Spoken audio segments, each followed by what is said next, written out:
وبعد السلام عليكم ورحمة الله وبركاته. علماء وحي لورا الله يراهدين waxaan sii xoojinayaa un intii la sheegay ugu horeyn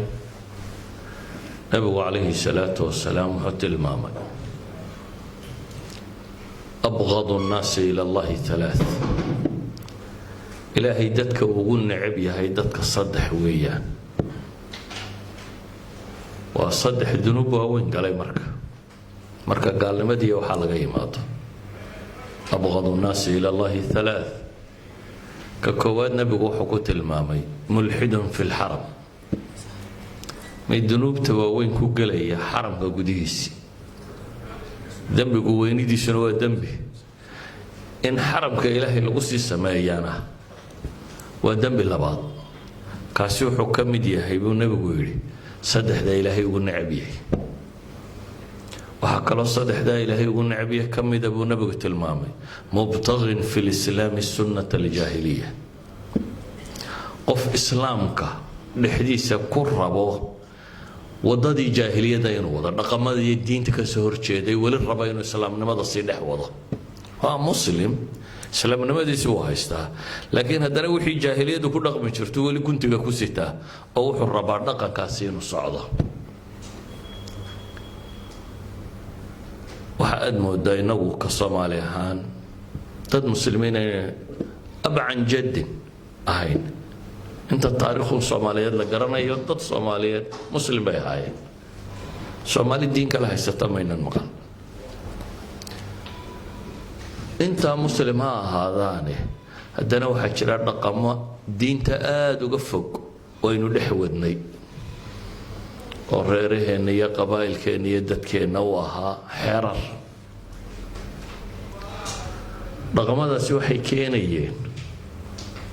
inaynu ka mid noqono marka kuwanuu nabigu sheegaya uu leeyahay mubtagin fi lislaami sunnata aljaahiliya dad islaamnimada ku dhex raadinaya wixii jaahiliyadu ay lahayd masaa'ilkan uu sheekhu sheegay cabdinaasir مثلا magahan iyo waxa ku saabsan iyo xeerarka aynu ka dejisanay de waa islaamnimadii aynu wax kala dhex wadno markii la iswacdiye waxa la isu sheegay waa jiraan hadda reer Soomaaliyeed oo cuqaashoodu inta shuru qabatay isu yimi marka masaladu taagantay haddaad tidhaahdo sama lagu fulinaya waxa laga yaabaa inaad dadku aqbalin ama dad badani waxaan caado inuu ahaan jirtay waa la wadaya ku yiraahdaan laakiin iyadoo balaba jirin bay shiriyeen reerkoodii way isugu yeedheen culamadoodii iyo waxgaradkoodii iyo waayeelkoodii way isu yeedheen war waxa diintu ma ogole maxaynu ka yeelaa la isweydiiyay maanta aan xeer ka dejisan daynu hore xeerar u soo lahayn de kuwa ragunba soo qoray waxay doontaba ha noqotee qalad iyo sax waxay doontaba ha noqotee waxaynu maanta ka yeelaa waxay go'aansadeen wixii ilaahay inoo soo dejiyaan ka yeelo way ku dhaqeen reerkina wuu wada qaatay odayna kuma qasbin cidana kuma qasbin ee waa tala reer gaadhay oo intuu reer tashaday ay gaadheen inay qaataan wixii ilaahay uu jiday la yidhaahdaa agoonka yar Soomaali maalan dilku ma dhammaado sababuhu dhammaan way xeerkan baa ka mid ah inanka yar ee aabihii la dilay ama walaalkii la dilay ee odayaaltay fadhiistay yiraahdeen ninkii waa cafinay isaga waxba la weydiinin ama la jajuubay ee markii la qaatayna la yiraahdo adiga laba halaad baa kugu soo hagaagay aabihii ma laba halaad buu kaga sabrayaade Soomaha uu sida intuu ama qaqaan gaadhayo ama mid cidla marayo uu ka helayo uu sugayaa waxana aanadu u dhamaan weyday iyo dilkan u dhamaan waayay wax weeyaan de qofka waynu jujuubno qofna mayna sabirsiinin laba mid un bay ahayd inaynu qofka qisaas u ogolaano oo yiraahdo baahinkaas waa dilay ha loo dilo oo qisaas aqbalo iyo wuxuu ku sabray inaynu siino nidhaano war boqolka geela ka hayso waad iska badhaadhiyo cafi dadka oo markaa uu arko de nin aabihii calala qal hawaaye wax haysta laakiin gala reerku qaybsaday isaga xoolo uma aha gala reerku qaybsaday isaga xoolo uma aha wuxuu ku sabraa markaa meesha ma yaalin waxaan aanadu inooga dhammaan weydaan waxaan wax ka saaraya xeerkeennan xeerkan aynu ku dhaqmayna inuu yahay waxaan aanadu u dhammaan weyday qoysna u sabri waayey 40 sano ka hor mid la dilay uu leeyahay reer hebel baa dilay reerkeegii marka laba mushkilad taagano kii reerka ninka ka dilayna wuu dulmiyay tolkiisii magta ka qaatayna waa dulmiyeen labada qoloba waa ku dulmiyeen kii abaha dilayna ku dulmi wixii laga qaatay kuwii ku diidayna dayana ku dulmiya agoonkana laba jeer buu markaa dulmayay marna reerna abihii buu dilay reer xoolihiisii buu qaatay marka waa laba jeer oo dulmiya idan waa laga yaabaa dadkiina halka fadhiya iyadoo sidaa loo qaybsano inaydan ugu timaadeen oo inaydan xeerarkan idinku dejin laakiin dee rag baa tihiina xeerka waa la bedeli karaa reerkii xeerka lahaana waa loo talin karaa waana la shirin karaa diinna waa qaadan karaa maan arag anigu dad soomaaliyeed oo meel isugu yimi oo wanaag ka shiray oo isku diiday maan arag dadku hadduu wanaag ku shirayo oo markuu shiro isugu yimaado laakiin iyadoo dhibtu taagantahay haddaad shiriso waa mushkilad iyadoo nabaddu taagantahay roonta intaad shiriso inaad tidhaahdo war waxaa berri maxaynu ka yeelnaa xeerkeennii hore kaa soo ahaa diintiina saasay sheegtay maxaynu ka yeelnaa inay isweydiisaan dadku uu qaadanaya kaasi waa qodobka hore uu tilmaamay sheekhu qodobka labaad ee uu sheekhu tilmaamay ee nabigu calayhi salaatu wasalaam waxaa jira erayo Anas ibn Malik uu leeyahay khudbad kasta oo nabigu jeediyo uu jeedin jiray khudbad kasta oo nabi maxamed noo jeediyo buu yiri weeraha kama tagi jirin la amanata la iimana liman la amanata lah wala diina liman la ahda lah nabigu uu yiri markasta khudbadaynay wuxuu oran jiray iimaan ma laha cidi amaana lahayni diin ma laha cidi aan ballan lahayni ayuu nabigu ugu oran jiray buu leeyahay alayhi salaatu wasalaam amaanadu way kala weynti amaanada maamulka ugu weyn cibaadadeeduna waa amaano ilaahayna saaray oo laynaga rabo inaynu gudanno xoolaha bini aadamku waa ammaano laakiin maamulku nabigu calayhi salaatu wasalaam wuxuu tilmaamayaa إذا ضيعت الأمانة فانتظر الساعة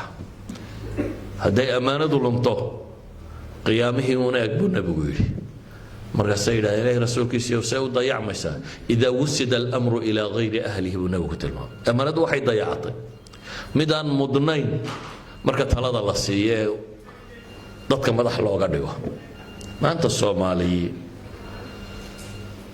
يسي شيخ شيخ يدكم بمدحوها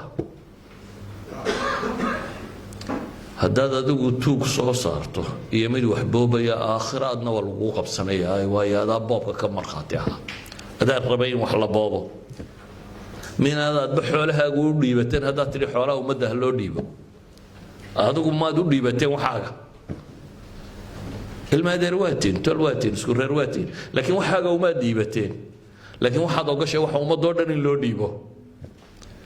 dee waa laba tuugu maateen waa tuug iyo tuug kalkaal laba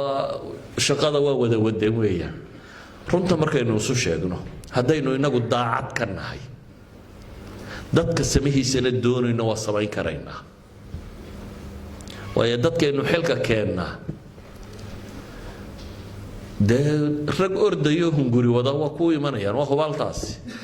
mid lacag sita waa kuu imanaya mid ordaya waa kuu imanaya laakiin aday ahayd intaad reerka eegta inaad tidhaahdo warkaasaa ugu daacadsan oo ilaahay dartii dadka u cadaalad samaynaya cadaaladdu wayna wada gaari lahayd marka caqal walba hadduu kaa keeni lahaa soomaaliya way kici lahayd waa kufte waa kici lahayd cadaalad baana ina deeqda kani wuxuu soo boobaadna wax ku tari maayaan laakiin innaga waxaa ammaan noqotay tuuganimada سادرادين إن ليراني كهبل والله لما سنضاد بده ماشي كشقة يورر كينا قريبه ولسه يعني يرر كينا جامعة ودرة وتوجو واحد كوا مانسة حتى اللي بدأ توجو تقفك عادي قال الحضارة كفي عن ويقفك عادي قال الحضارة حلقة بلد ويحسوا على الشو إن تراوريه ويعفي بريبان واحد لا ضاي طابطي 8 مليون وقفوا حوض هداد حدا آخرية كاسارية 10 milyan oo qof oo agoon iyo mid jaban iyo mid indhala iyo mid baaba'san bale ila 10 milyan bay intay ka dhaxaysay 10 milyan wuxuu qofkii qaatay aakhira si uu badbaadaya yaa cafinaya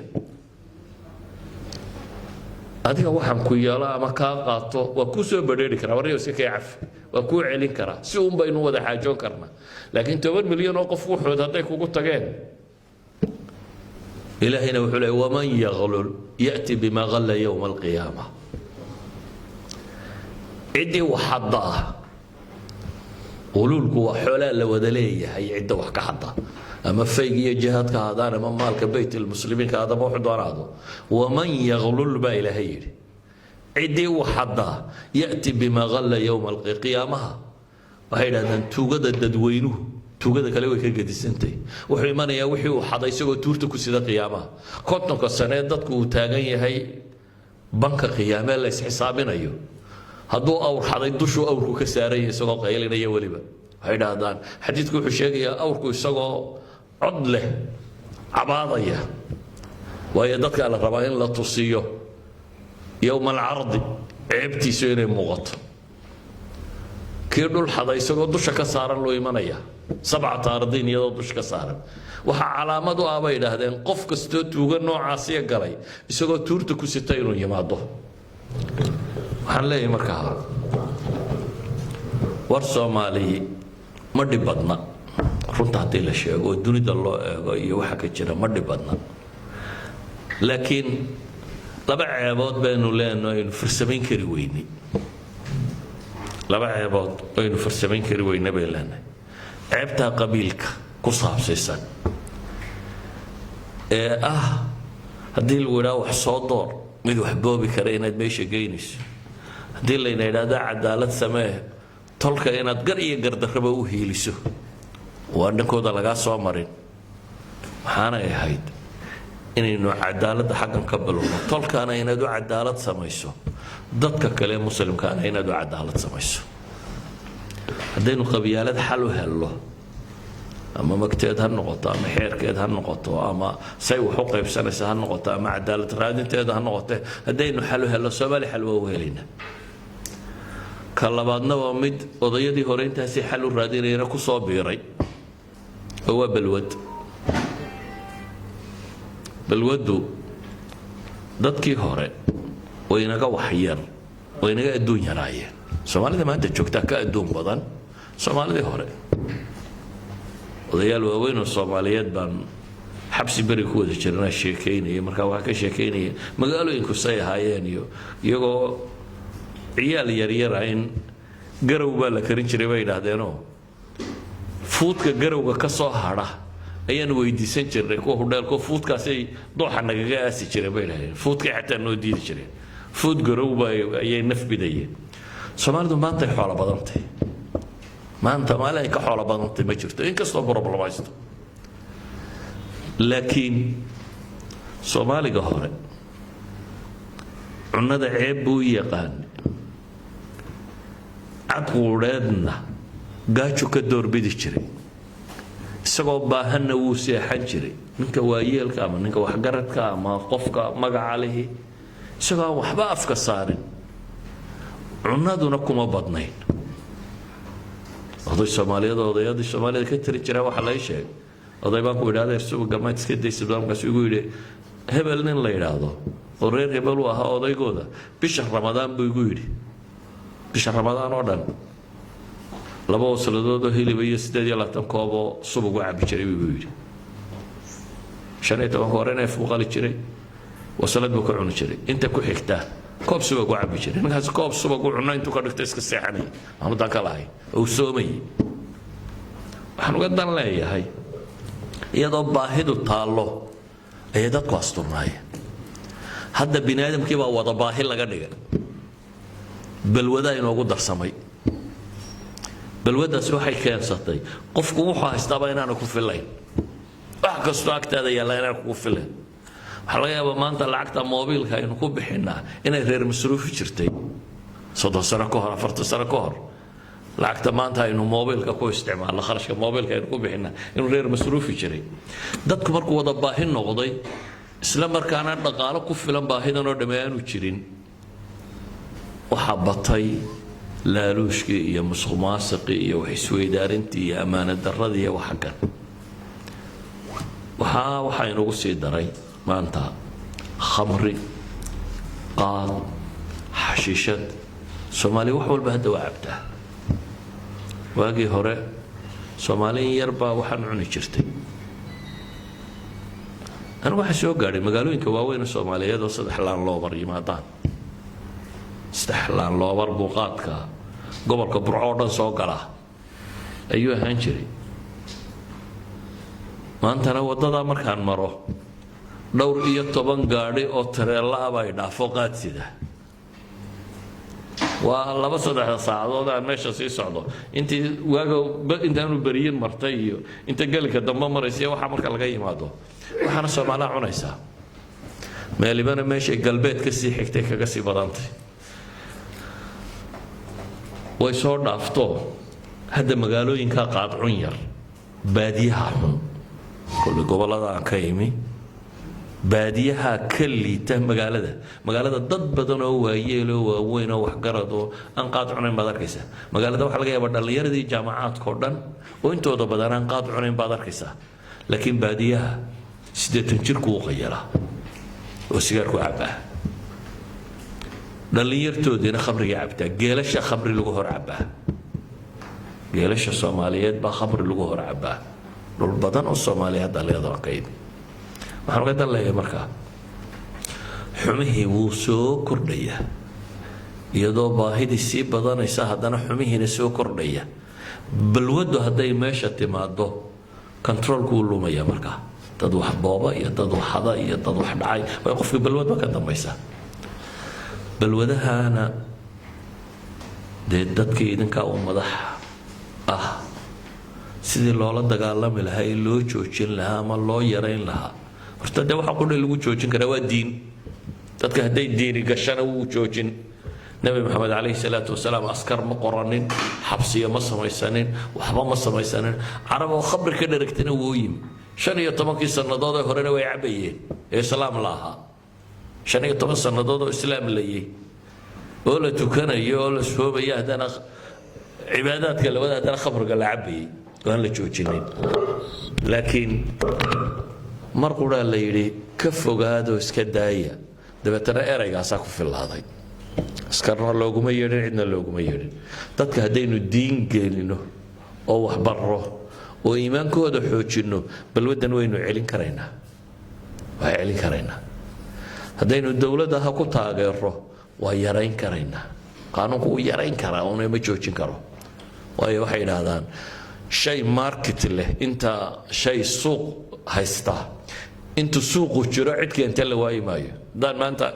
labada ugu waaweyn keena ama saddexda ugu waaweyn magaaladiina jooga hada isugu nimaadno waayeliyo aynu wacdino oo yiraahdaan waa ka baxnay saddex kale uma keenaysaa way suuqii baa jira meesha waa inuu suuqu go'aa oo kan hadii iska daayo ku dambe xataa haduu keeno weynaan suuq jiraynin sidoo ku joogsan kara waa sidaa weynaan suuq jiraynin ma aha qof iyo laba iyo saddex dan oo qura weynaan suuq dadkii aha customerska zabuunka dadkan gadanaya weynay joojiyaan markaas suuqu engegaya dadkana waxay ku joojin karaan de hadii wacdi iyo diin iyo tala iyo aqli iyo wax ku kordhino hadii uu u muuqdo inuu ceeb yahay hatta waxyaabaan ka yaabay waxa kamid ah galbeedka nimanka reer galbeed dadka drogooyinka isticmaala waa tabaqada hoose bulshada inteeda mudane haday drogada iyo waxaan isticmaashay way ceebowda marka waa inuu shaqado dhan ka tagaa waa ceebooba inaga imka wuxuu soo socdaa bulshada inta mudane inay cunto oo reerka hadii suldaanku qaylo ama madaxweynuhu qaylo ama sheekhu qaylo inta kale maxaad ka sugaysaa marka يعني دتك أما تاجر كأنتي وحيس أنتي دتك إيجانية هذا يدو قيشوا ورنت يريري إسكداية ده عقلي جالي ميس وإن دتك أنت مضاني أي فراك قاعدة مركزا أنت يريرنا لسي وعدي كرا وحي هاسوس يدعي كرا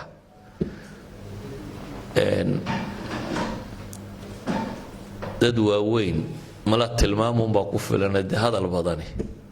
بكر لين مايو dhowr culamaana waa ku hadalnay waxaan ku soo koobayaa xil ballaadhan baa idin saaran ilaahay idin fudaydiyo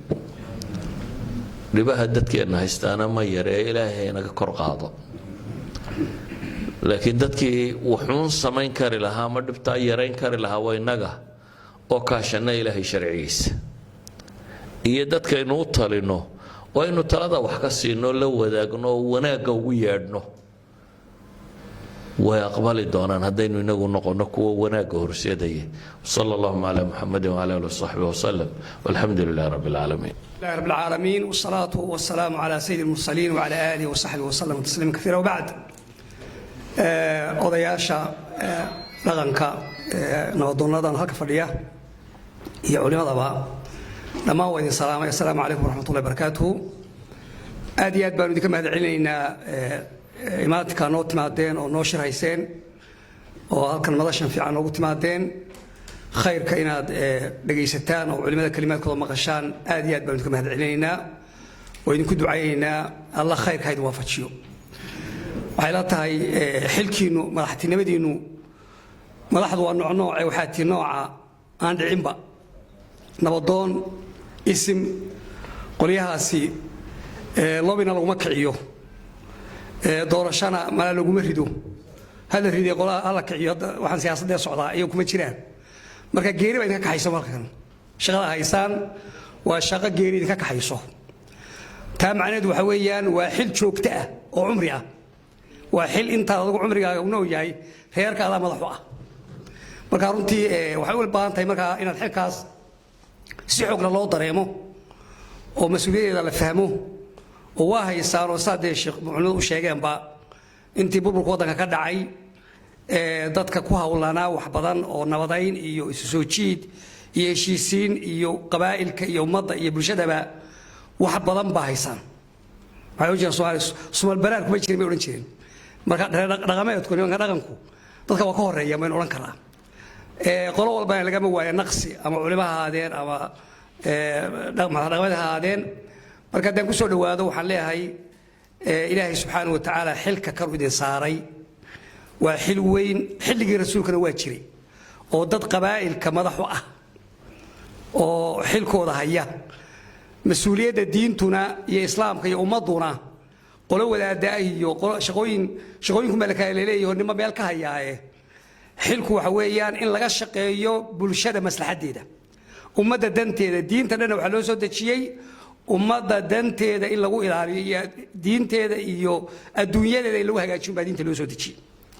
marka waa muhiim hawsha in laga soo baxo haddii laga soo bixi waayana khatarteeda ay leedahay oo xadiidku akhriyay sheekhu waxa ka mid ahaa curafadu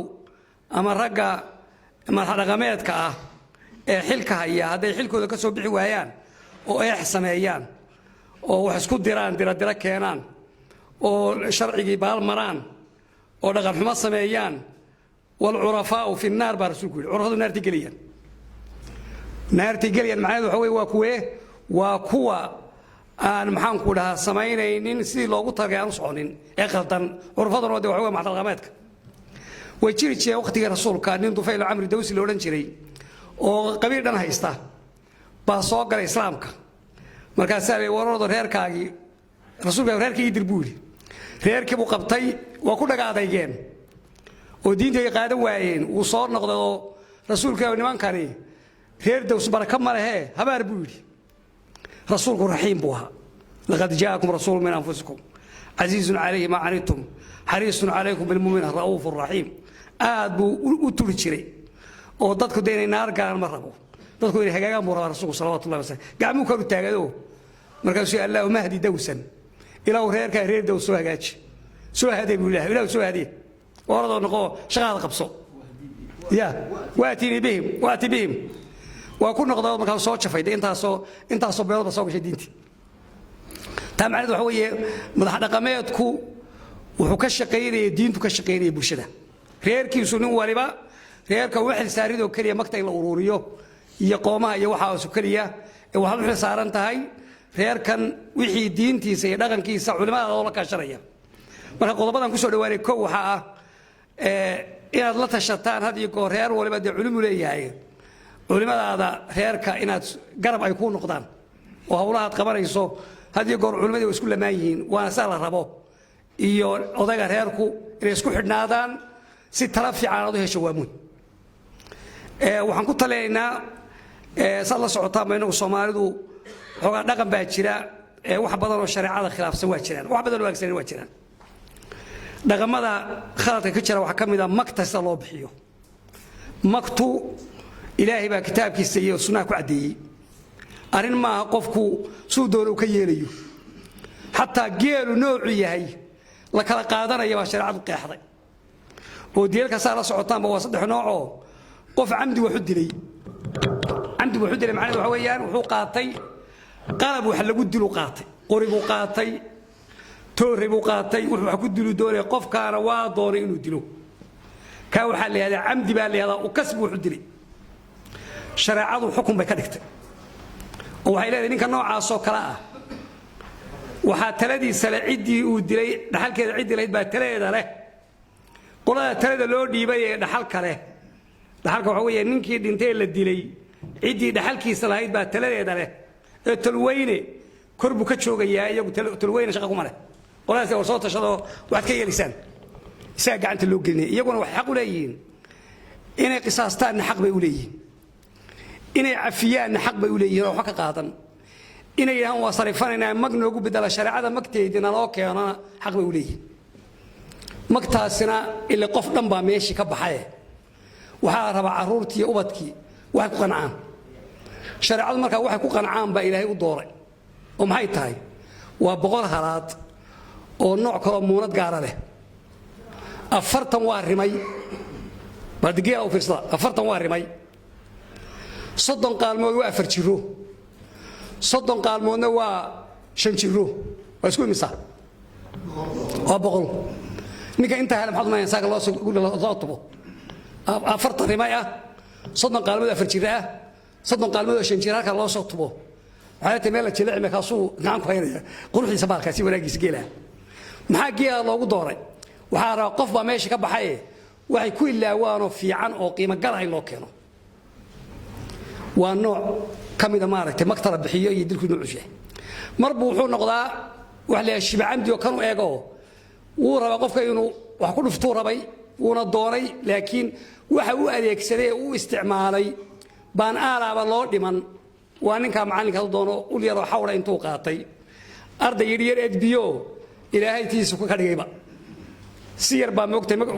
shirku ugu soo hoydaa ka qudhiis waxa weeye shibu camdi baa leeyahay markaas oo kala laga qaadaa laakiin isaga lagu ma lehe waxa lagu yeelanaya marka reerkiisii waxa la yiraahdo caaqilo kii hore waxaan soo dhaafay ka hore ee saa wuxuu dilay qofka uu kaska u dilay shariicadu isagay saartay hadii la sii daayo qabiilka uma taale waxa la warado xariga qaado hadii lagu sii daayay mudana lagu qaban maayo waa lagu fadhiyaaye xooli la kaalay shariicadu kaas dhigtay hadii tolku marka daawanayaan oo marto waxaynayo wax la siinayo ciidiidi mayso hadii naga say u dhacdo marka qaar kood qabaylku waxay sii daayaan oo duruuftu aan wax hadda wax ka reebayaan ay jirin hadii wareer hebel oo magti noo kale wadiis deeyna ninka ay tahayna taade xoolo kala mabaaninaya oo xaalaheeda gaar iska leedahay laakiin asal ahaan warado shaqada baa ninka waa la dhibaya ee dib u geystay ummadii qofku ka saareen ha ku rafaado ururinteeda waa shariicadu qabtaa khata baa jira waxa la yiraahdo oo wada garanaysa waa shilka baabuurka iyo qof gaar toogan iyo xabadin ku dhacday iyo wixii noocaasa xoolaha laga qaadanaya ee lagu xukumaya waa la khafiifiyay jihooyin baa laga khafiifiyay oo kii hore la mid aha waa boqolkii halaad laakiin shan meelood baa loo qaybinaya waa la firdhiyay oo de waa khata isagu oo مثلا 20 qaalmood oo laba jir gala ah 20 qaalmood oo saddex jir gala ah 20 awr oo saddex jir gala ah 20 qaalmood oo maxaan ku dhahdaa afar jir gala ah iyo 20 jir gala ah boqolkaas ku dhigi soo dhaba boqolkii waa shan meelood min 20 shan meelood min 20 waxa lagu leeyahay caaqilada waxa la yiraahdaa ninkan qaraabadiisa isaga lagu ma leeyahay waxa lagu leeyahay ninka khada shirka baabuur galay inuu ka kaska u dilay baynu halgamaynaa leenahay waa nin wayna libaxsan ka taabto ninka wax dilay waa reer ka maarmi maayo ninka dilaaga maalin khatar ilaahu naarteena xanaarteena naga xigsada eebta naga mareeyaan anoo sameen ceebina kaa maydhi mayso naarna laga xigsan maayo odaygii mar haddaad raalli ku tahay arrinta waa dhaqanka soomaalida mugti waxaynu u baahnay marka ninkii la odhan lahaa isaga la ciqaabi lahaa la rafaadi lahayna waxaynu leeyahay garab waynu garab siinaynaa waa se dhaqanka dee soomaalida ka dhacda ninkaa miskiinka ee gaadhigu shirka baabur ku yimi oo shareecadu reerka ka rabtana waxaa leeyahay warado meelahaga dee bahayso waxbaa dee balurso caaqiladaa bixinaysa caaqiladu waxa weeyaan waa dadka ilmaadireys koowaad kuwa wixii marba bixin kara saas ku soconaysaa magtaas markaa daba ama ha ku timaado dil camdiya ama mid khata ha ku timaadee magtaa la soo ururiyey shareecadu waxay siisay waa dhaxal sida dhiiggiisa looga talinayo dhaxal u ahaadoo dadka dhaxalka dhiiggiisa uga talinayeen baa xoolahana dadkii baa leh innagu halkaa markaa waxaanu ka dhigannay waxaa la yidhaha magdheer iyo jifi waa se loo badan yahay qabaa'ila hadda xoroobay waa jaareeraha waa sidii marba diinta loo kala bartay iyo rag baa xoroobo fiican meelo badan waxaynu leenahay arrintaas waa arrin khatara waxay ka dhigan tahay haddii la yidhaahdo jifina ha la siiyo maxaan ku idhahdaa waxoogaa agoontii qaarbayn bay siiyaan qor 30 siiyo kuwa 40 siiya inta kale tolweyna qaybsado oo odayaal oo idinku nabadoonna u tihiin waad xoolihii qaybinaysaan waxaad ku talagelaysaa inaad qaybsateen agoon xoolaheed baa qaybsateen ilaahayna qur-aankiisa wuxuu ku leeyahay ina aladiina yaakuluuna amwaala yataama dulman inamaa yaakuluuna fii butuunihim naara wasayaslawna saciira kuwa cunaya xoogaha agoonta caloosha ku ridaya naar bay caloosha ku ridayaan had ogaada arrintaas ragga halka fadhiya waa badbateen oo odayaal geedi socodkii aakhira waa lagu dhow yahay ogaada mar hadduu ninku cero yeesho tegi waa la socdaa inkastoo geeridu katimaha madoon ay ku dhacdo laakiin waxaad ku talagelaysaa mar haddaad nooshahay in badanna hadda aad wax soo cunaysay xabaashi waxay baa ka dhiman markaa taad u baahantahay inaad tashato oo dadkii aynu u celinaa shareecada su'aal baa la isweydiiyay waxaa la leeyahay haddaynu saa yeello reerkii baa kala tegaya waxba kala tegi maayo haddaad magti wadaaddow saa wax u wadaan aad wax lagu farsameeyo reerkii waa kala tegaya wax intaa la kala tegi maayaan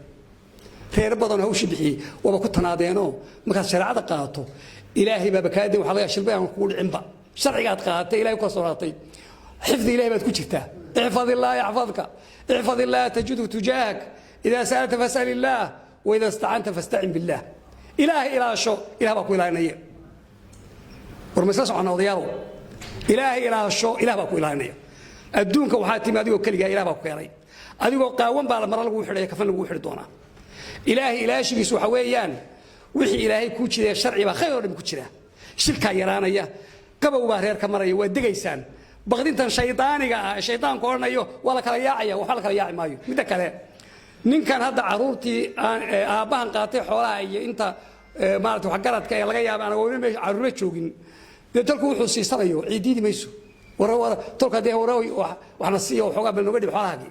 wax dhibaato xeeraan laga dhigin leeyo bal ninkii wax bixinay tol ku soo tuur way banaanta wax diidiya malaha mid kale marka magtan la doono oo lagu hawshoodo wixii qarashaay baxay ee lagu hawlgalay waa laga jaraya waa moodi meeshii in lagu wixii odayaal tagay ee reeri u golo fadhiistay ee wax soo abaabulkii iyo u sharhayntii iyo soo keenistii iyo wixii ka baxay waa laga jaraya kadibna wixii saafiya lagu wareejinaya qodobka agoonta xoolaheeda waan ka digaynaa qodobka labaad xeer baa jira de iska warayna xeerku xeer meel ku qoran xeer daarood ku dhisan waa inta waa ka hadla waada xeer daarood keeni soo garbaysaa wixii yimaada maga yimaada qaanta Soomaaliya qaantayd saddex meelood meel Soomaaliya xeer daaroodki saddex kaas meesha inoo taalaay marka la yiraahdo thuludki meesha ka baxayay waxa kale maxay naga dayn oo thuludka ay igu wajibiyada miskiinka xoolihiisa miskiinka qaanta miskiinka qaanta iyo maanta intayna isla garayna ma kitaab baa qorayde marka inuu xeer daarood iyo quraanka doorna Soomaaliya maanta go'aan qaadano raga dhibale ilaahay wuxuu jeeday ninkan miskiinka xoolihiisa qaanta loo geystay wixii si raba aad ku banaysanayso odayaal baa weyn meel ka gaaray kan iga daayo isoo isla ognaayay wixii ka iga deynayso marka hore waxa leeyahay qofkan isaga xaq wuxuu leeyahay wartalo maxaad iga deynaysan maxaad noo cafinaysan caadi wax dhibaato bale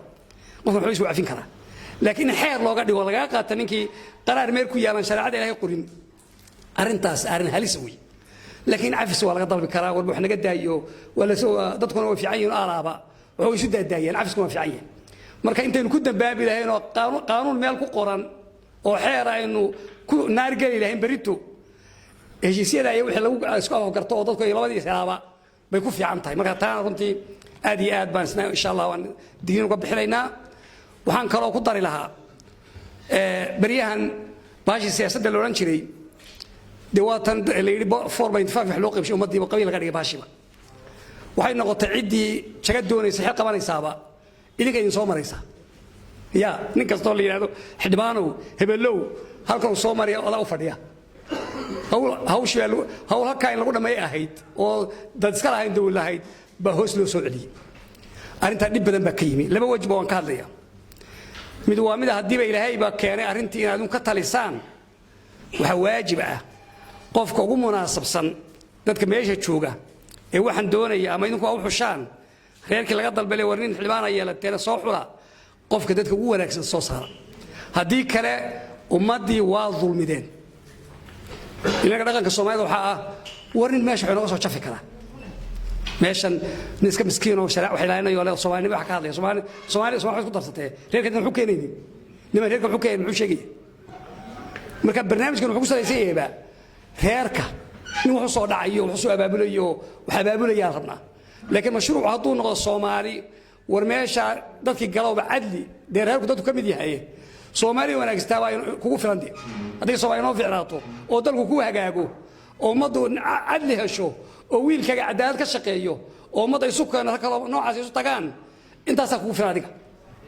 laakiin doorasho hadaad keento nin wax ku soo dhacay dadku tuug yahay adna wax ku tari maayo reerna wax tari maayo isaguna ummadu wax ku soo kulin maayo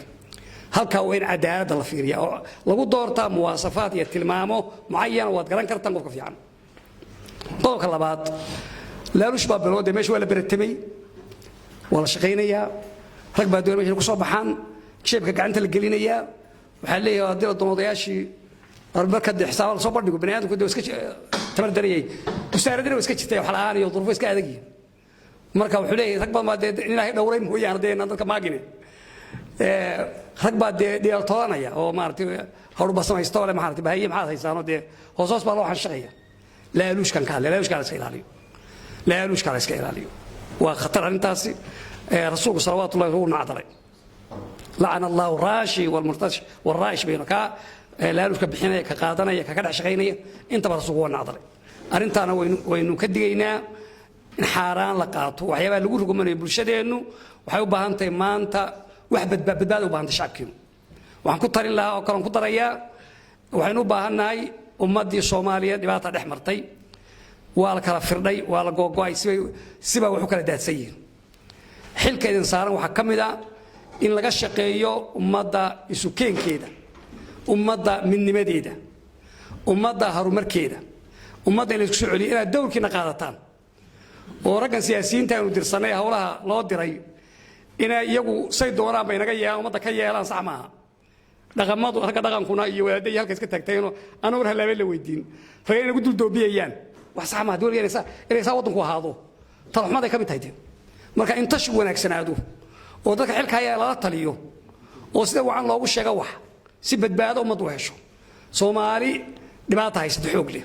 dhibaatadaana inaga isugu wacan oo khilaafka dhexdeena ah nin waliba hadduu ninkii siyaasiga reerkooda la safto maxaa hagaaga isleedin nin waliba anagu saasaanu qabnay reer badanahay banifaana saasay qabaan qoleer saasay qabto maxaa la yeelaya maxaa soo maraya haddaan tanaasul iman ummadu dadaalin si wax loo hagaajin lahaa oo laga shaqeynin waxay taasoo raqba waa ku rageed ama raqba waa ku rugtiis nin waliba meesha hadduu hagaajiyo ka shaqeeyo lama aabaysna saasana ilaahay subxaanahu wa ta'aala ugu hagaajinaya waa muhiim marka qadaayaadka inaan laga gaban si wacan loo shaqeeyo ilaahayna ajar laga doono bulshadana badbaadeedu waxa ku xiran tahay sharciga ilaahay noo soo dejiyay inaynu ku dhawaano shariicada waxaynu qaban karo dhan beesha gudaheeda waxaad ka fulin kartaan oo dhan oo laga samayn karo oo maartay ahkaamta shariicada ku saabsan waa horumarkeena waa barwaaqadeena waa badhaadheena waxaan rajaynayaa insha Allah ta'ala intaasan ku soo gaabay ilaahay naga dhigo kuwa waxa wanaagsan maqla kuna hawlgalaha naga dhigo